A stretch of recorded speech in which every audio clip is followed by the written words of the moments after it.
Red signal light ఉంటే కొంతమంది బుర్రమని వెళ్ళిపోతా ఉంటే వాడు నెమ్మరు చక్కగా అంత స్పీడ్లో వెళ్తుంటే కూడా సీసీ కెమెరాలు పెట్టారుగా, వాడింటికి ఫైన్ వెళ్ళిపోద్ది.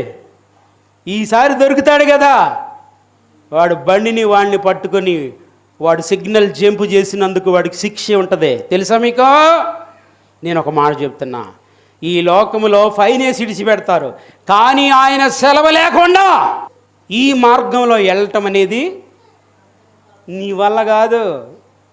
అందుకే ఈయన పునరుద్ధానం నాకు కావాలి అని నువ్వు అనుకుంటే ఏర్పాటు చేసిన తన శరీరమును తెర ద్వారా ఈ మార్గంలో నువ్వు ప్రయాణం చేస్తే నేను పునరుద్ధానం కలిగి పరలోకం వెళ్ళబోతున్నావు. గొప్ప పరలోకమును వెళ్ళడానికి ఇంత గొప్ప కార్యం చేసిన దేవుడు నీతో కూడా ఉంటానంటే నీకెంత సంతోషం. దేవునికి మహిమ కలుగునగాక.